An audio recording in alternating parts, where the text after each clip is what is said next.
네, 오늘은 12월 23일입니다. 월요일입니다. 새벽예배 나오시는 성도님들을 환영합니다. 내일은 24일인데요. 교회에서 7시 반에 우리 성탄 축제가 있습니다.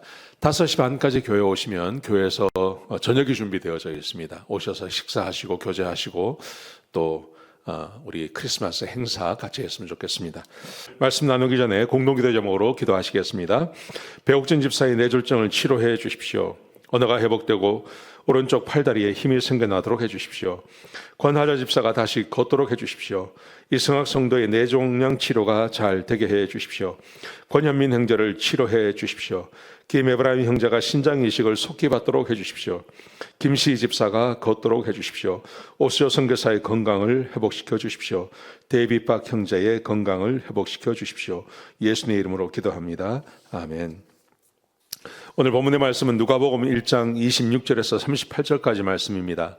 하나님께서 마리아를 선택하신 그 이유가 뭘까 한번 생각해 보셨습니까? 굉장히 중요합니다. 여러분, 예수님께서 어린 아이의 가지고 여자의 몸을 통해서 이 땅에 태어나셨습니다. 그리고 마귀는 그 예수님을 죽이려고 합니다. 여러 번의 시도가 있지 않았습니까?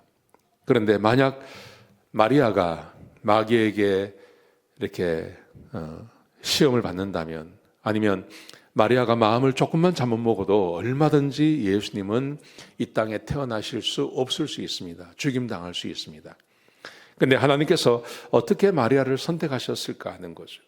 오늘 본문에 보시면 두 가지 이유가 있습니다. 첫 번째, 정결하다는 겁니다. 두 번째, 하나님의 말씀을 믿는 믿음이 있다는 겁니다. 이 두 가지가 마리아에게 있었습니다. 그래서 하나님께서 마리아를 선택하셨습니다. 그리고 마리아를 통해서 예수님께서 이 땅에 오시게 된 것입니다. 자, 어떤 내용인지 같이 한번 보시겠습니다. 오늘 누가복음 1장 26절에 보시면 예수님께서 태어나게 되는 그 과정, 특별히 하나님께서 마리아를 택하셔서 마리아에게 예수님을 보내시는 이야기가 오늘 본문 가운데 기록되어져 있습니다. 자, 26절에 보시면 그해 6째 달이 되었을 때 천사 가브리엘이 하나님의 보내심을 받고 갈릴리 나사렛에 있는 동네 중에 특별히 다윗의 자손 요셉과 정혼한 마리아에게 찾아왔어요. 천사가 찾아왔어요. 찾아와서 가브리엘이 마리아에게 이렇게 말을 합니다. 은혜를 받은 자여 평안할지어다. 그러면서 마리아여 무서워하지 말라. 네가 하나님께 은혜를 받았다. 그래요. 그러면서 네가 잉태하여 아들을 낳을 것인데 그 이름을 예수라 하라. 네가 잉태하여서 아들을 낳게 될 것이다. 그리고 그 이름을 예수라 하라. 그러면서요. 그는 큰 자가 될 것이고 하나님의 아들이라 일컬음을 받게 될 것이다. 그리고 하나님께서 다윗의 왕위를 그에게 줄 것이고, 이 33절에 보시면 영원히 야곱의 집을 왕으로 다스리게 될 것이다. 이렇게 말씀하세요. 다른 거 다 빼고 너에게서 아들이 태어날 것이다. 그런데 이게 결혼하기 전에 임신이 되고, 이제 임신이 되고 네가 자녀를 낳게 될 것이다. 이렇게 말을 하세요. 자, 그렇게 되었을 때 마리아가 뭐라고 대답을 하냐 하면 34절에 보시면 나는 남자를 알지 못합니다. 근데 어떻게 아들을 낳을 수가 있겠습니까? 이렇게 대답을 하죠. 여러분, 하나님께서 마리아를 선택하신 이유, 그 이유는 마리아가 정결하기 때문이죠. 정혼은 했지만 아직 남자를 몰라요. 그래서 하나님께서 이 마리아에게 예수님을 보내시는 것입니다. 만약에 남자를 알고 있었다면 어떻게 되었을까요? 그죠? 그 아버지가 누군지 알 수가 없는 거죠. 근데 마리아는 남자를 몰라요. 그래서 자기가 임신되는 것이 불가능하다는 거 알고 있어요. 근데 임신이 되었어요. 그리고 예수님께서 태어나셨어요. 여러분, 예수님께서 공생애를 하실 때 얼마나 위험이 많았습니까? 얼마나 기업이 많았습니까? 그리고 심지어 예수님의 동생이 4명이 있었는데 그 4명 동생들도 예수님을 믿지 않았어요. 세상 모든 사람이 예수님을 잘 믿지 않았어요. 제자들도 잘 믿지 않았어요. 여러분, 그런데 한 사람, 마리아는 알고 있었어요. 마리아는 예수님이 하나님의 아들인 것을 알고 있었죠. 왜냐하면 자기가 몸소 겪은 거 아니겠습니까? 자기가 성령으로 잉태되었고 남자를 모르는 상태에서 성령으로 잉태가 되었고 그리고 그 예수님께서 태어나셨어요. 이거는 자기만이 알고 있는 거예요. 절대 부인할 수 없는 거죠. 세상 모든 사람이 다 아니라고 해도 마리아는 예수님을 믿을 수 있는 것이죠. 자, 이게 왜 중요하냐? 만약에 마리아가 남자를 알았다면 어떻게 되었을까요? 하나님께서 쓰실 수 없는 거죠. 여러분, 그러므로 정결이라는 것은 굉장히 중요한 겁니다. 정결한 사람을 하나님께서 쓰십니다.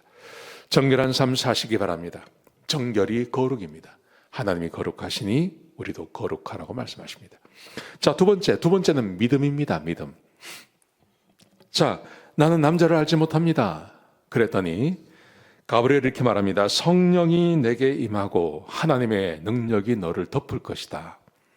그러면서 너의 친족 엘리자벳을 생각해보라. 엘리자벳은 아이를 낳지 못한다고 하지만 이미 잉태가 되었고 지금 6개월이 되었다. 그렇게 가르쳐 주세요. 자, 그리고 37절에 하나님의 말씀에 능치 못함이 없다. 이 말씀을 하세요. 자, 그랬더니 마리아가 주의 여종이오니 주의 말씀대로 되실 줄로 믿습니다. 주의 여종이오니 주의 말씀대로 되실 줄로 믿습니다. 그리고 그 말씀을 받아들이는 거예요. 만약에 마리아가 그래도 못 믿겠습니다. 그랬다면, 아니면 내가 한번 엘리자벳을 만나보고 내가 믿겠습니다. 이랬다면요. 믿음이 없었다면, 그러면 하나님께서 쓰실 수 없는 거죠. 믿음이 없는 사람에게 어떻게 하나님께서 그의 아들을 보내실 수 있겠습니까? 할 수 없는 거죠. 그에게 믿음이 있었어요. 도저히 믿어지지 않고 일어날 수도 없는 일이지만 천사가 말할 때 그 말씀을 믿는 거죠. 그래서 하나님께서 이 사람을 쓰시는 거죠. 여러분, 믿음이 없는 사람을 하나님께서 쓰신 적이 없습니다. 어떻게 해서든지 사람에게 믿음이 있을 때 그 사람을 쓰셨습니다. 모든 성경 안에서 마찬가지입니다. 하나님께서 하나님의 사람들을 선택하실 때 보시면 믿음이 없는 사람을 선택하신 적이 한 번도 없습니다. 믿음이 있는 사람을 하나님께서 선택하셨습니다. 지금도 마찬가지라고 생각합니다. 지금도 우리에게 믿음이 있어야 됩니다. 특별히 그 믿음은 하나님의 말씀을 믿는 믿음입니다. 마리아가 그렇게 말하죠. 주의 여종입니다. 말씀대로 내게 이루어지기를 원합니다. 하나님께서 말씀하신 것을 내가 믿는 그 믿음을 말하는 거죠. 자, 오늘 본문에 우리가 주고 있는 교훈, 하나님께서 왜 마리아를 선택하셨을까? 특별히 정결했습니다. 두 번째, 믿음이 있었습니다. 정결함과 믿음은 함께 오는 것입니다. 믿음이 있는 사람은 정결합니다. 그리고 정결한 사람, 하나님 말씀대로 사는 그 정결한 사람이 믿음을 갖게 되는 것입니다. 오늘 하루 그렇게 살아가시기를 주의 이름으로 축복합니다. 기도하시겠습니다. 아버지 하나님, 귀한 말씀 주셔서 감사합니다. 하나님, 우리도 정결하고 믿음 가지고 살게 하여 주옵소서. 하나님께서 쓰시는 사람들이 되게 하여 주시옵소서. 예수님의 귀하신 이름으로 간절히 기도드렸습니다. 아멘.